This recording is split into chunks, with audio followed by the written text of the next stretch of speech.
Hello everyone, எல்லோரும் எப்படி இருக்கீங்க? இன்றைக்கி நம்ம சேனலில் நம்ம பார்க்க போகிறது ஒரு சைட் டிஷ் ரெசிபி வடைகறி.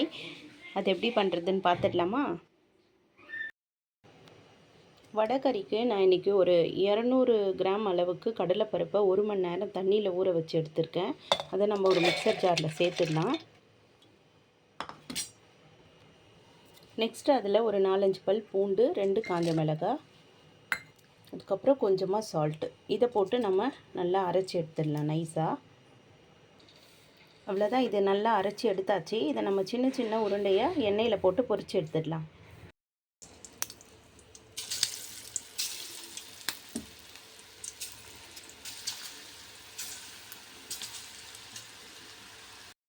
நான் ஒரு குழிக்கரண்டி அளவுக்கு எண்ணெய் சேர்த்துக்கிறேன். எண்ணெய் காஞ்சதும் அதில் நம்ம பட்டை, லவங்கம், இந்த பிரிஞ்சி இலை இதெல்லாம் சேர்த்துடலாம். அதிலே கொஞ்சம் சோம்பு கூட சேர்த்துடலாம். கொஞ்சமாக சோம்பு பொரிஞ்சதும் இந்த மாதிரி பொடியாக நான் ஒரு பெரிய வெங்காயத்தை இந்த மாதிரி நறுக்கியிருக்கேன், அதை இதில் சேர்த்துடுறேன். இது கூடவே சால்ட்டு கொஞ்சம் சேர்த்துடலாம். வெங்காயம் நல்லா வதங்கட்டும்.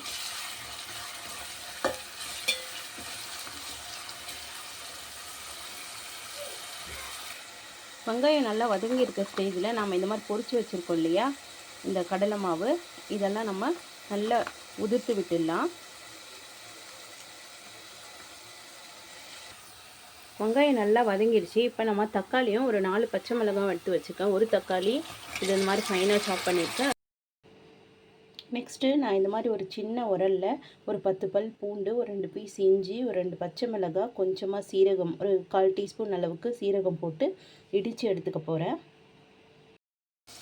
தக்காளி நல்லா வதங்கிடுச்சு. இப்போ நாம் இடித்து வச்சுருக்கோம் இல்லையா இந்த பேஸ்ட்டு, இதை சேர்த்து நல்லா வதக்கிடலாம்.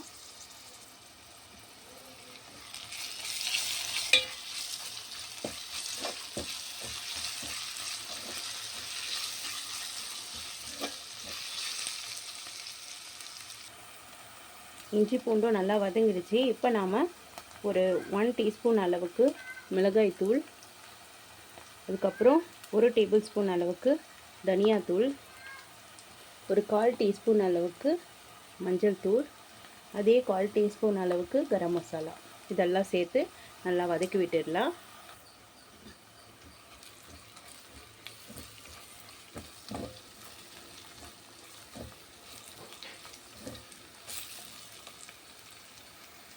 இப்போ நாம் இதில் கொஞ்சமாக குழம்புக்கு தேவையான அளவுக்கு தண்ணி சேர்த்துடலாம்.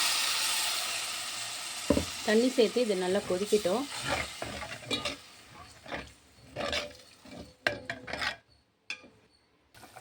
குழம்பு நல்லா கொதிச்சிச்சு. இப்போ நம்ம இந்த மாதிரி பொடி பண்ணி வச்சுருக்க இந்த வடையை இதில் சேர்த்துடலாம். சேர்த்துட்டு நல்லா கலக்கி விட்டுருங்க. இது பார்த்திங்கன்னா உங்களுக்கு இப்போ தண்ணியாக தெரியும், ஆனால் டைம் போக போக இது ரொம்பவே நல்லா திக்காக மாறிடும். ஸோ நீங்கள் தண்ணி கொஞ்சம் அதிகமாக ஊற்றினா தான் கரெக்டாக இருக்கும். இவ்வளோதான், இது கொதி வந்துடுச்சு. இப்போ நாம் கொஞ்சமாக கொத்தமல்லி தழை தூவிக்கலாம். ஒரு 2 நிமிஷம் கொதிச்சதும் நம்ம இதை ஆஃப் பண்ணிடலாம். இப்போயே சால்ட்டு கூட நீங்கள் சரி பார்த்துக்கோங்க, சால்ட் பத்தலைன்னா ஆட் பண்ணிக்கோங்க. அவ்வளோதாங்க, ஒரு டேஸ்டியான வடைகறி ரெடி ஆகிடுச்சு.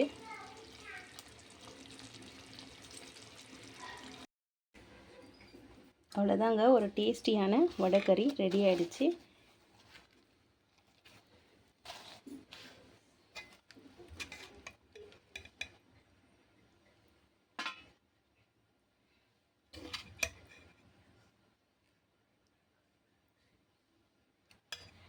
இந்த ரெசிபி உங்களுக்கு பிடிச்சிருந்ததுன்னா லைக் பண்ணுங்கள், கமெண்ட் பண்ணுங்கள், ஷேர் பண்ணுங்கள்.